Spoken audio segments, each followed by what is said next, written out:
तो 17वीं शताब्दी के आखिर में एक फ्रेंच साइंटिस्ट था एमोटॉन। तो उसने ये पता लगाया कि अगर आपके पास कोई गैस है कांस्टेंट वॉल्यूम पर, उसका अगर आप टेम्परेचर इंक्रीज कर रहे हो यानी तापमान इंक्रीज कर रहे हो तो उसका जो प्रेशर है, दबाव है, वो भी इंक्रीज होगा, बढ़ेगा।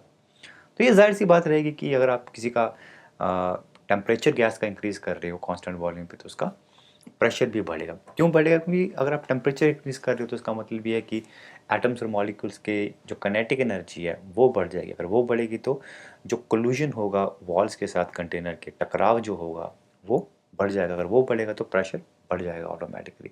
तो जाहिर सी बात रहेगी। लेकिन जो हैरान करने वाली बात यह है कि जब आप गैसेस को हीट करते हो तो जितने परसेंटेज से उनका प्रेशर बढ़ता है वो परसेंटेज सेम है सभी गैसेस की। वो गैस पे डिपेंड नहीं करते। मतलब ये अगर आपके पास ऑक्सीजन ले लो, नाइट्रोजन ले लो, हाइड्रोजन ले लो और तीनों को आप 1 डिग्री से उनका टेम्परेचर इंक्रीज करो कांस्टेंट वॉल्यूम पे, तो जिस परसेंटेज से प्रेशर चेंज होगा इन तीनों का वो सेम परसेंटेज है, राइट। तो अभी देखेंगे कि वो परसेंटेज कितना है। तो 0 डिग्री पे जो परसेंटेज है या फिर फ्रैक्शनल चेंज है 1 degree centigrade, 1 degree Celsius temperature change के बाद, वो है 1/273 और 0.36%। इसका मतलब ये है कि अगर आपके पास ऑक्सीजन है 0 डिग्री सेंटीग्रेड पे और उसको आप चेंज करते हो 1 डिग्री सेल्सियस से, तो उसका जो प्रेशर है वो 0.36% से बढ़ेगा। सिमिलरली अगर आप नाइट्रोजन ले लो तो उसका प्रेशर भी 0.36% से बढ़ेगा। हाइड्रोजन ले लो, उसका प्रेशर भी 0.36% से बढ़ेगा। तो यानी गैस पे डिपेंड नहीं करता। तो इस आइडिया को हम एक इक्वेशन की फॉर्म में लिख सकते हैं, ताकि अगर आपके पास 0 डिग्री पे प्रेशर पता है आपको तो आप किसी भी टेम्परेचर टी पे प्रेशर निकाल सकते हैं गैस का।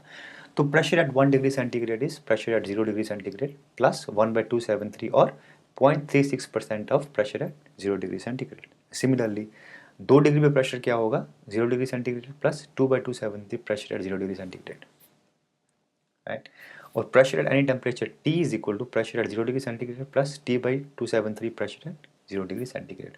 और ये जो इक्वेशन, ये एक्चुअली जो जो जो एमेटॉन्स लाया आपका, ये उसकी एक्चुअल इक्वेशन है। और अगर आप नोटिस करोगे कि ये इक्वेशन में टेम्परेचर जो है डिग्री सेल्सियस में है।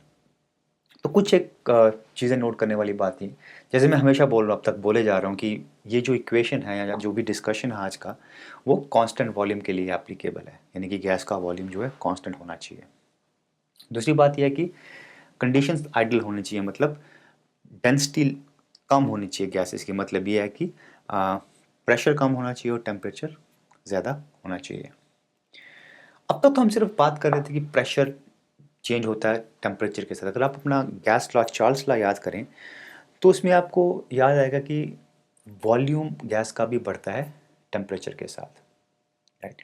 लेकिन मज़ेदार वाली बात यह है कि परसेंटेज चेंज वॉल्यूम में जो होता है टेम्परेचर के साथ, वो परसेंटेज भी सेम है गैसेस, सभी गैसेस के लिए। वो भी गैस पे डिपेंड नहीं करता। और उससे ऊपर और मज़ेदार वाली बात यह है कि वो जो चेंज है, जो परसेंटेज चेंज है, वो इतना है जितना आपका प्रेशर चेंज होता है, राइट।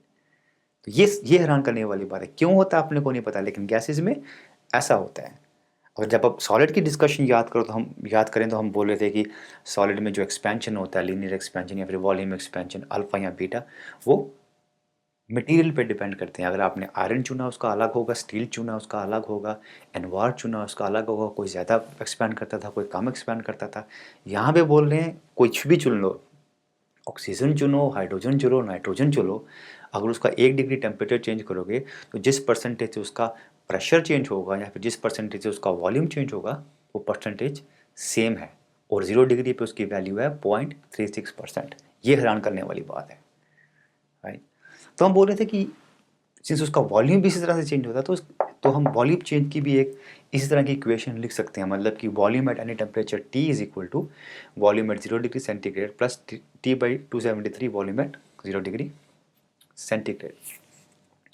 तो ये बहुत ही एक इंटरेस्टिंग सी इक्वेशन है, राइट। क्योंकि इस इक्वेशन को देख के आपको आप टेम्प्ट हो जाओगे कि भैया अगर मैं इसमें T-273 डाल दूँ तो इस इक्वेशन का क्या होगा, तो इस इक्वेशन का क्या होगा मतलब अगर आपने इसमें T माइनस 273 डाल दिया तो ये माइनस प्रेशर 0 डिग्री सेंटीग्रेड बन जाएगा, तो ये पूरी की पूरी जो इक्वेशन है आपकी वो 0 बन जाएगी। इसका मतलब ये है कि pressure at minus 273 is equal to 0, right.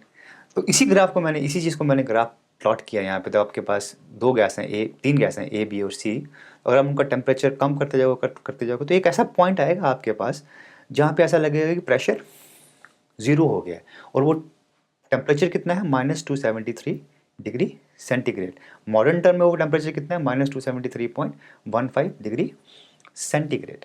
और जैसे मैंने बोला कि इसी तरह की इक्वेशन वॉल्यूम के लिए भी एग्जिस्ट करती है। तो इसका मतलब ये है अगर आप वॉल्यूम और टेम्परेचर का ग्राफ प्लॉट करेंगे तो उस केस में भी वॉल्यूम इस टेम्परेचर पे आके 0 बन जाएगा, राइट। अगर आप सच में इसको देखो तो ये काफ़ी हैरान करने वाला ग्राफ है। हैरान करने वाला क्यों है, क्योंकि कहाँ कितना कितना आप टेम्परेचर को इंक्रीज कर सकते हो या प्रेशर को इंक्रीज कर सकते हो, अपर लिमिट कुछ भी नहीं है। लेकिन ऐसा लगता है कि एक लोअर लिमिट है। लोअर लिमिट टेम्परेचर की भी है जिसके नीचे आप नहीं जा सकते हो, और वॉल्यूम और प्रेशर की भी एक लोअर लिमिट है, बिकॉज इस टेम्परेचर पे दोनों 0 बन जाएंगे, राइट। इसीलिए बहुत हैरान करने वाली ये ग्राफ है कि भाई ऊपर तो अपर लिमिट तो कुछ भी नहीं है इसकी, लेकिन एक लोअर लिमिट लग रही है हमको, राइट। तो ये जो पॉइंट था -273.15 डिग्री सेंटीग्रेड, इसको बाद में एब्सोल्यूट 0 बोला गया, मतलब कि लोवेस्ट पॉसिबल पॉइंट। इसके नीचे आप लोवेस्ट पॉसिबल टेम्परेचर, यानी इसके नीचे आप नहीं जा सकते हो टेम्परेचर में, right? और बाद में एक साइंटिस्ट था विलियम थॉमसन, उसको बाद में लॉर्ड कैल्विन भी बोलते थे। तो उसने एक टेम्परेचर स्केल बनाया था जिसमें उसका जो 0 केल्विन था जो वो -273.15 डिग्री सेंटीग्रेड था। तो मतलब उसका जो स्टार्टिंग पॉइंट था वो स्केल शुरू ही एब्सोल्यूट 0 से होता है, राइट। तो अगर आप इस इक्वेशन को देखेंगे तो इस इक्वेशन में आपको सिंपल यही लगेगा इस इक्वेशन से कि अगर आप टेम्परेचर बढ़ाओगे तो प्रेशर बढ़ता है, उतना ही बताता है ये, राइट। ये नहीं बोलता कि pressure is directly proportional to temperature. इस इक्वेशन से आप नहीं बोल सकते वो। जब तक आप इस इक्वेशन को थोड़ा रीअरेंज करके इसको आप केल्विन टेम्परेचर ना यूज करें इसमें, राइट। ये डिग्री सेल्सियस में है तो इसमें थोड़ा रीअरेंज करना पड़ेगा इसको आपको, और इसमें कन्वर्ट करो डिग्री सेल्सियस को आप केल्विन में, तभी आपके पास ऐसी वाली इक्वेशन आएगी, pressure is directly proportional to temperature, where T is temperature in absolute scale और in Kelvin scale, राइट। और इससे आपको एटलीस्ट एक क्वेश्चन का आंसर तो मिलेगा जो मेरे को बहुत तंग किया करता था जब मैं थर्मोडायनामिक्स पढ़ता था, क्योंकि टीचर हमेशा बोला करते थे जब भी इक्वेशन यूज़ करें T is in absolute scale, T is in kelvin. मेरे को समझ में नहीं आता था कि इतना क्यों स्ट्रेस कर रहे हो भाई, टी क्या है, क्या रीज़न क्या उसके पीछे। रीज़न बस इतना ही है कि काफ़ी सारी इक्वेशंस जो हैं वो काफ़ी ईजी हो जाती हैं लिखने में, याद करने में, समझने में, जब आप टेम्परेचर को केल्विन स्केल में कन्वर्ट करते हो। क्योंकि अगर आपने कन्वर्ट नहीं किया होता तो आपके पास एमेटॉन लॉ की ये इक्वेशन रहती है, और ये इक्वेशन इजी नहीं है याद करने को या फिर समझने को, राइट। तो लेकिन उसके मुकाबले ये इक्वेशन बड़ी इजी है याद करने में या लिखने में कि pressure is directly proportional to temperature, सबको याद है ये, राइट। तो कुछ ध्यान में रखने वाली बातें एब्सोल्यूट 0 को लेके। पहली बात तो ये है कि एब्सोल्यूट 0 एक थ्योरेटिकल लिमिट है, ये कहीं कुदरत में या नेचर में एग्जिस्ट नहीं करता। ऐसा नहीं कि हम बोलूँ कि मैं नॉर्थ पोल पे चला जाऊँ या फिर अंटार्कटिका में चला जाऊँ तो मेरे को ये 0 केल्विन मिल जाएगा, ऐसा नहीं है। इनफैक्ट अर्थ के बाहर भी आप जाओगे तो नहीं मिलेगा आपको। ये थ्योरेटिकल टेम्परेचर है, मतलब कि थ्योरी में एग्जिस्ट करता है, इक्वेशंस में एग्जिस्ट करता है। दूसरी बात यह है कि आपको अगर वो ग्राफ याद होगा तो हमने देखा था कि अगर आप किसी को 0 केल्विन या फिर एब्सोल्यूट 0 तक किसी गैस को कूल करोगे तो उसका प्रेशर भी 0 बन जाएगा, वॉल्यूम भी 0 बन जाएगा। लेकिन वो जो ग्राफ था वो एक इक्वेशन पे बेस्ड था, और वो इक्वेशन वैलिड थी खाली आइडल गैसेस के लिए। लो टेम्परेचर पर गैसेस आइडल नहीं होती तो वो इक्वेशन वैलिड नहीं होगी। तो क्या होता है जब आप गैस को एक्चुअली रियलिटी में क्या होता है, जब आप वो गैस को काफ़ी लो टेम्परेचर पे कूल कर रहे हो तो वो 0 केल्विन पहुंचने से पहले ही लिक्विफाई हो जाएगी। और कुछ गैसेस हाइड्रोजन और हीलियम जिनको हम परमानेंट गैसेस बोलते थे, इनको हम लिक्विफाई नहीं कर पा रहे थे, इवन वो भी लिक्विफाई हो गई थी और 0 केल्विन से बहुत पहले लिक्विफाई हो गई थी। फॉर एग्जांपल हाइड्रोजन को लिक्विफाई कर लिया था हमने -252 डिग्री सेंटीग्रेड पे एक स्कॉटिश फिजिसिस्ट थे जेम्स टेबल, उन्होंने किया था। हीलियम को हमने कर लिया था 1908 में at -269 degree centigrade. Dutch physicist थे कैमरली ऑनस, उन्होंने किया था, उनको नोबेल प्राइज़ भी मिला था इसके लिए। और जो हमने यहाँ पे हमने बात किया कि ये थियोरेटिकल टेम्परेचर नेचर में कहीं एग्जिस्ट नहीं करता, लेकिन ये ख्याल बहुत रोमांटिक ख्याल है कि हाँ भाई कुछ एक लोएस्ट पॉसिबल टेम्परेचर एग्जिस्ट करता है। ख्याल बहुत अच्छा ख्याल है कि यार, तो ऑब्वियसली अगर तो लोगों ने ट्राई करना शुरू कर दिया लेबॉर्ट्रीज में कि हाँ भाई क्या हम उस टेम्परेचर तक पहुँच सकते हैं, नहीं पहुँच सकते। तो लोग काफ़ी फाइट कर रहे हैं इसके लिए कि भाई 0 केल्विन में पहुँचना है हमको। तो लेकिन क्लोजेस्ट सबसे नज़दीक हम जो पहुंच पाए हैं 0 केल्विन के, वो ये है कि हम 100 पिको केल्विन तक पहुंच पाए हैं लेबॉर्ट्री में। और 100 पिको केल्विन काफ़ी काफ़ी क्लोज है एक्चुअली 0 केल्विन का। अगर आप देखो तो कितना क्लोज है, आप देखो तो 9 जीरोज़ हैं, 9 जीरोज़ हैं एक के बाद एक के पहले, तो यानी बहुत बहुत क्लोज है, लेकिन not yet there I guess.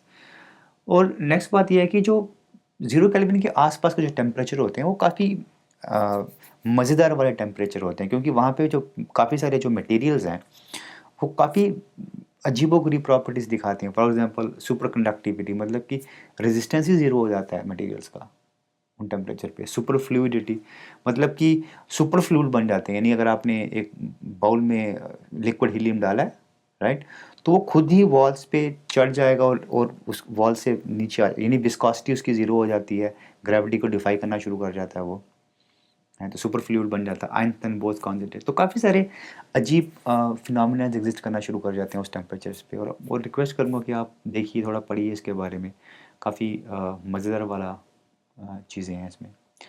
तो आज के लिए इतना ही काफ़ी। आपसे नेक्स्ट वीडियो में बात करेंगे, तब तक शुक्रिया, थैंक यू सो मच।